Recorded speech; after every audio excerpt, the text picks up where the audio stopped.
Mais ça reste que la grosse part du gâteau est encore aux institutions financières. Je lisais le livre de Nicolas Bérubé, que ça disait, je pense, qu'au Canada, c'est 15% des gens qui investissent dans les fonds indiciels. Mhm. C'est comme. Je capotais C'est- quand j'ai lu ça. Moi, j'étais comme, on doit être rendu à 50. Je suis comme dans ma bulle d'écho. Là. Ouais. Puis je me dis, on doit être rendu à 50. Là. Je peux pas croire que le monde il croit encore à ça. Puis comme à force de des vidéos et tout ça. C'est un changement à long terme, hein.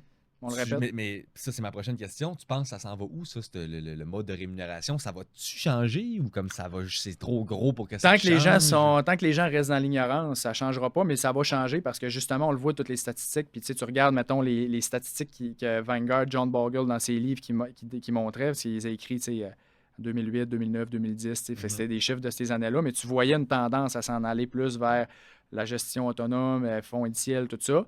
Puis à chaque année, ça prend tout le temps de plus en plus comme de part. Puis, je veux dire, c'est de l'intérêt composé comme n'importe quoi. Là. Je veux dire, le contenu sur la gestion autonome ne fera pas, il n'ira pas en diminuant. Ça va juste comme continuer d'augmenter. Les livres qui vont sortir là-dessus, ils vont en avoir encore plus. Les formations des ci, des ça, ils vont en avoir encore plus. Donc, les gens vont être de plus en plus exposés à ça. Donc, moi, je pense qu'il va y avoir beaucoup, beaucoup de gens qui vont être plus soucieux, qui vont être plus éduqués parce qu'ils vont avoir accès à beaucoup plus d'informations là-dessus. Ils vont devenir de plus en plus connaissants. C'est déjà commencé. Puis je le vois clairement. Je veux dire, moi, recule, il y a 10 ans, 12 ans quand j'ai commencé en 2014, puis aujourd'hui, c'est le jour et la nuit. Là, c'est carrément le jour et la nuit.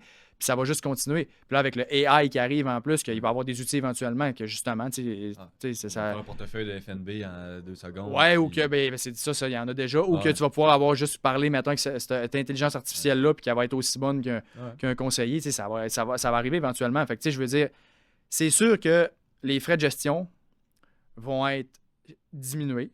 Éliminer complètement, pas à court terme, parce que je veux dire, tout le modèle est fait de même. On s'entend dessus, c'est tout. Chris, tu peux pas virer le paquebot qui est le domaine de la finance comme de même en un an, plus de frais de gestion, oublie ça. C'est impossible. C'est ça que ça devrait être en horaire, mais je comprends que c'est un changement sur des décennies. Il y aurait d'autres conséquences aussi. Là, je veux dire, on peut pas, comme si tu changes tout ça, c'est comme, il y a d'autres conséquences. Là, mais bref, dans le sens que, pour garder ça simple, mettons, à court, moyen terme, les frais de gestion vont être diminués. Moi, je pense que c'est ça, parce que tu ne peux pas continuer de charger comme autant ça pour aussi peu de valeur. Fait que ça va être diminué. Mais moi, ça fait pas si longtemps que j'étais en finance. Mettons que j'ai commencé à m'intéresser à ça fait 6-7 ans. Ça n'a pas diminué. J'ai pas vu vraiment, je sais pas toi si tu as vu déjà des changements. Il y a un peu dans certains types de produits, mais ça va juste continuer dans le fond. Parce que comme je te dis, la latitude des conseillers, qu'on parlait au début du podcast, là, pourquoi ils peuvent le baisser tout de suite, mettons, le frais de gestion à plus bas, c'est parce que là, sinon, ils vont peut-être perdre le client. Là, ça fait pas longtemps, ça fait genre 6 mois, 1 an. Là.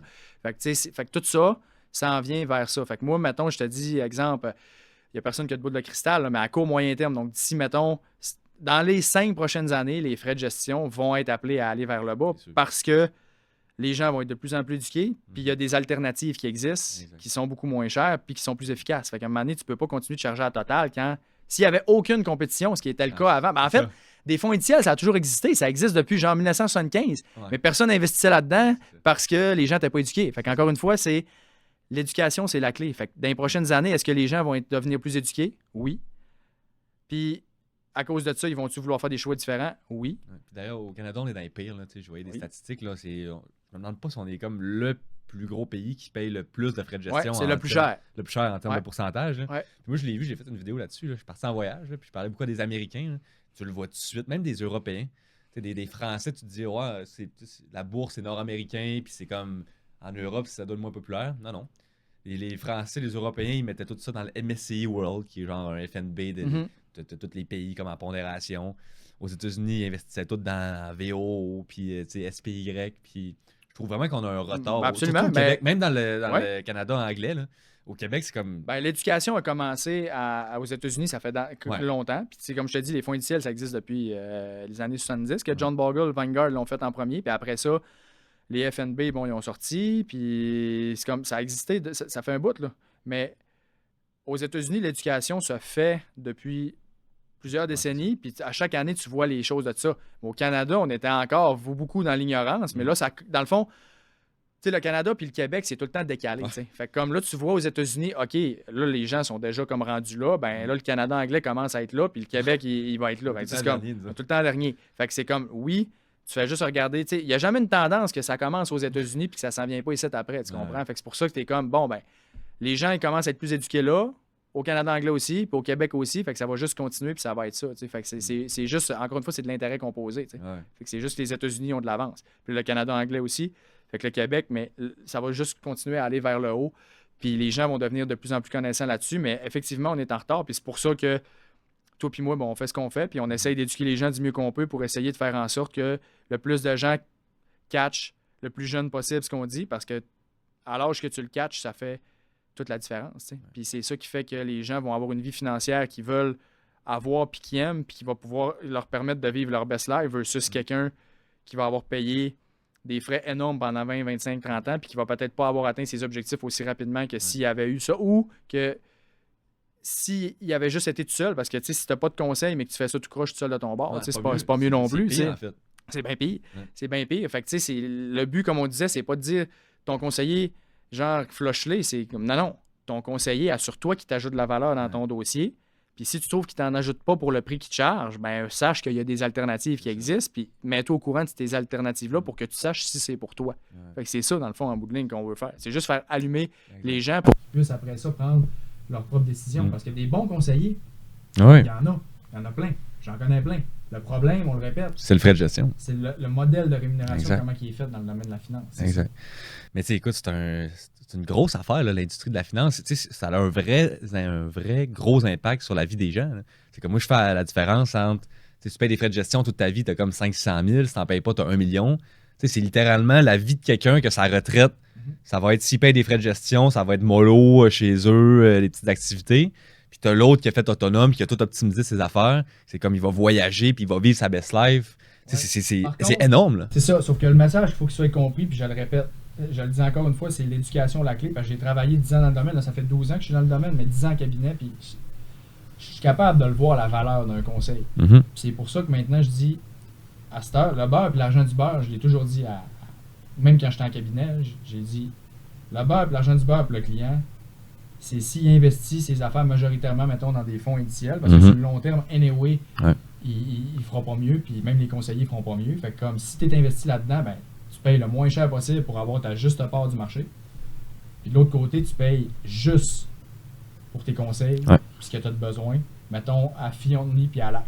Exact. Genre, comme si tu as ça, genre, à chaque année ou à chaque 2 ans, tu fais un petit suivi, mettons, avec quelqu'un, avec un conseiller comme qui charge des honoraires. Éventuellement, il va en avoir de plus en plus parce que là, en ce moment, il n'y en a pas parce que le domaine de la finance ne fonctionne pas comme ça. Mais ça va s'en venir éventuellement parce que les gens, c'est ça qu'ils vont vouloir. Gérer les affaires autonomes, mais juste avoir quelqu'un qui est comme là pour juste les rassurer, être sûr que tout est correct, mais que tu payes de temps en temps quand on a besoin, puis ça finit là. Donc c'est ça. Mais en ce moment, il y en a vraiment. Non, c'est ça. J'ai hâte qu'on soit rendu là. Parce que je suis sûr qu'on va se rendre là à un moment donné où ça va être comme commun, là, de savoir que les frais de gestion, 2%, c'est pas bon. Tu sais, que c'est comme ta branque, il faut que tu mettes ta ceinture de sécurité quand tu t'en vas en voiture. C'est comme. Dans une couple d'années, d'après moi, ça va être commun que tu le sais que quand tu commences à investir, le best, c'est que tu trouves une plateforme de courtage, tu investis dans des FNB indiciels. Si tu veux quelque chose de plus poussé, ben, tu payes à l'heure. Exact, mais c'est exactement ça que moi je prône. C'est exactement ça pour ça que j'ai fait la formation que je fais là. Puis quand tu lis, mettons, Beat the Bank, qui est un gars qui a travaillé dans le domaine puis qui t'explique un peu tout ce qu'on dit là, qui a le même discours que nous autres, ben, ce gars-là, ce qu'il dit, ça c'était en 2018, ce livre-là, 2019, c'est comme la meilleure chose, c'est fonds indiciel, gérer payer fee only. Il dit le problème, c'est d'en trouver un. Non, c'est ça. Un planificateur financier en horaire. Il y en a tellement pas. Là. Quand tu vas en trouver un, c'est comme parfait, garde-le. C'est comme ton défi, ça va être de le trouver. Parce que c'est ça. L'industrie de la finance est sur le même modèle avec est rémunéré par la vente de produits ou par un pourcentage d'actifs qui est généré d'actifs sous gestion. Fait que c'est ça le. Puis c'est tellement payant. Ben, c'est ça l'affaire. Qu'il n'y a pas quelqu'un, comme on disait, là, au début, je te le disais, j'étais comme. Tu sais, qui va faire 3, 4, 5, 600 000 par année en, mettons, en faisant son train-train quotidien, puis ça va juste continuer d'augmenter en faisant tes petites affaires, va dire. Grinder, puis comme recommencer de quoi à zéro. Puis comme dans un modèle qui n'est pas prouvé rien, puis qu'en plus, il n'y a personne qui fait ça, c'est comme, ben non, je vais rester dans mon parcours. C'est comme, pourquoi comme on disait, pourquoi tu irais sortir de ton gros bateau de croisière avec la crème molle à volonté, tout le kit, puis tu irais dans ton petit crise de canot, de demi-rame, genre tout seul, pourquoi tu ferais ça? Ouais. Ben, c'est ça qu'on a fait, puis c'est ça que tu as surtout fait. Là. Toi, tu étais vraiment sur le bateau de croisière, tu étais bien, tu étais tranquille. Mais c'est ça, c'est plus, comme tu disais, c'est plus un peu l'aspect moral de la chose, puis d'éducation. Puis... C'est comme si c'est parce que dans la vie. Mais sûrement un peu aussi l'aspect moral. Là. Je veux dire, tu savais que le best pour le client, c'était là, tu pouvais pas faire ça. En fait, c'est pas non, ben oui, je le disais. Mais en fait, pas l'aspect moral, c'est plus on va dire la tranquillité d'esprit. Tu sais, quand je te dis impact, c'est parce que moi, je me disais, OK, mes clients, là, éventuellement, ça va tout être des gens, mettons, qui ont 1 million et plus. Tu sais. Puis oui, je vais les avoir bâtis avec eux autres, on va travailler ensemble pendant des années, puis OK. Mais ils vont être rendus avec 1 million et plus, puis là, je vais lui coûter, moi, personnellement, mais je sais pas, 10, 12, 15 000 par année, puis je vais les voir une fois par année. Oui, ça va être le fun, puis je vais lui jaser, puis tout va être sa coche. Mais ça vaut pas ça. Non, tu comprends? C'est comme, même moi, je me suis juste regardé dans le miroir, je suis comme, j'ai bien beau, puis je me ça. considère être un Christy de bon conseiller qui ajoute de la valeur dans le dossier. Okay? Puis je dis ça vraiment comme en toute humilité. Là, je me considère vraiment être un très bon conseiller pour quelqu'un. Puis même si je considère être un bon conseiller, je considérais que je ne valais pas ce prix-là pour quelqu'un en faisant aussi peu dans son dossier parce que tout avait été bien fait avant, tu comprends? Donc, oui, je t'ai buildé pendant 10 ans avec toi, on l'a fait ensemble, travail d'équipe. Mais à un moment donné, t'es rendu au stade où ce que là, je fais juste te dire, OK, tout est beau, puis on parle 45 minutes de d'autres sujets, puis genre, c'est comme, même Max Célie Réal, est-ce que c'est à un moment donné, t'es capable de le faire toi-même, de réfléchir à ça, tu comprends? Non, c'est ça. Fait que là, c'est comme, je te chargerais pas 15 000 pour ça. Tu sais, genre, c'était ça qu'à un moment donné, tu te dis, c'était pas mon driver premier, mais ça a fait partie de l'équation de comme, ben, OK, oui, pour moi, c'est le fun, mais genre, à un moment donné, je serais pas bien avec ça. Ben, moi, je serais pas capable de dormir sur mes 2 oreilles le soir en disant le client pourrait vraiment faire mieux, il pourrait vraiment sauver, mais comme parce que moi, c'est bon pour moi, je dis pas trop, puis comme probablement que les conseillers se disent pas ça, mais... Oui, mais c'est quand je te dis que j'ai du monde qui me contacte dans les industries, c'est parce que j'en ai du monde qui me le dit. Non, c'est ça. Ce conflit-là. Ah oui, ben oui. Puis parce que moi, je l'ai vécu. Fait que t'es comme là, tu commences à être dans sa tiraille. Là, quand t'es une bonne personne, fondamentalement, au fond de toi, genre, puis tu sais que tu fais les choses pour les bonnes raisons. Moi, ça a toujours été. Ce qui m'a drivé dans la vie, c'est l'impact. Essayer d'aider du monde, essayer de faire en sorte que les gens vivent leur best life. Tout ça, ça a toujours été ça qui m'a drivé. Fait que t'es comme. Puis d'avoir un impact positif, mettons, dans la vie de quelqu'un. Fait que t'es comme. À un moment donné, quand tu te rends compte que. Ouais, là, cet impact-là, c'est comme. Oui, je suis gagnant dans le deal, vraiment. C'est comme c'est cool, là. Mais pour vrai, j'ai pas l'impact que j'aimerais avoir. Non, c'est ça. Là, c'est là que ça devient confrontant parce que. Tu sais, t'as beau être n'importe qui, là. La seule personne avec qui t'es 24 heures sur 24 avec tes pensées, c'est toi-même. Fait que quand toi, Mané, t'es plus capable d'être bien avec, mettons, ce que tu fais, genre, ça va te peser. Fait que moi, je le voyais, mettons, dans 10 ans, juste comme, je vais être rendu là, oui, financièrement, puis on va dire du regard externe. Ah, c'est ça. Ça va être malade. Tout le monde va dire, ah, c'est cool, mais genre, moi, personnellement, je serais même plus capable de me regarder. Puis en plus, je vais avoir le regret de ne pas avoir essayé. Tu comprends? Ça, c'était la pire affaire pour moi, c'était de dire, même, t'avais un projet qui avait quand même un potentiel, tu sais, puis c'était intéressant, puis tu l'as pas fait parce que tu as voulu rester dans ton confort pour gagner juste plus d'argent, puis en plus, tu ajoutes moins de valeur que ce que tu aurais fait là, puis tu gagnes genre crissement de l'argent en ajoutant pas tant de valeur. C'est comme, fuck, moi, j'aurais pas été capable d'être bien que ça. Il y en a qui vont être capables d'être bien que ça. Ben, 99% du monde sont... Moi, je serais pas capable d'être bien que ça. J'étais vraiment pas capable. Ça aurait été un cauchemar pour moi. Un cauchemar. Mais c'est tough, là, toi, t'es bon pour faire du contenu, t'es bon pour aller chercher de faire du démarchage. Là. Imagine-toi, personne qui a étudié en finance, qui est à la banque, puis il se rend compte de tout ça. Là, tu fais, OK, là, finalement, je suis pas à la bonne place. Là, je fourre un peu, pas je fourre, mais le mode de rémunération, c'est vraiment pas le best, mes clients. Qu'est-ce que je fais? T'as pas d'autre option. C'est comme t'es un peu pogné là-dedans. Si ta carrière, c'est la finance, puis là, t'as pas le choix d'être à frais de gestion. Peu importe où ce que tu vas, c'est des frais de gestion, puis tu vas être un peu en conflit d'intérêts. Si je me mets à la place de ces personnes-là, c'est comme, c'est vraiment tough là, de dire, je lâche tout ça, puis je me pars de quoi, genre je fais des vidéos sur TikTok que le monde hérite de toi au début, puis là, au début, tu feras pas tant d'argent parce que c'est bien moins payant à charger à l'heure qu'à charger aux frais de gestion. C'est comme, doublement respect à toi, là. Ben, merci, j'apprécie, mais... Paris, il est tough à prendre. Mais c'est comme, en fait, c'est juste... c'est ça, quand c'est l'impact qui drive, puis comme que t'es pas... T'as de quoi de plus profond. Dans le fond, t'es comme...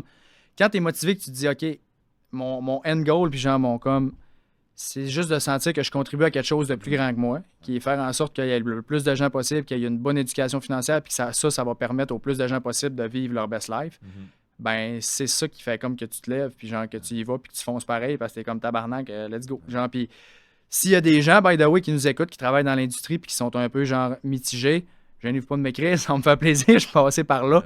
Puis je travaille sur de quoi éventuellement pour justement avoir des gens de la finance qui vont pouvoir s'accomplir, mais justement de comme une façon qui va plus être, qui va fitter avec eux autres, tu sais. Fait que c'est ça. Fait qu'on est en train de travailler là-dessus.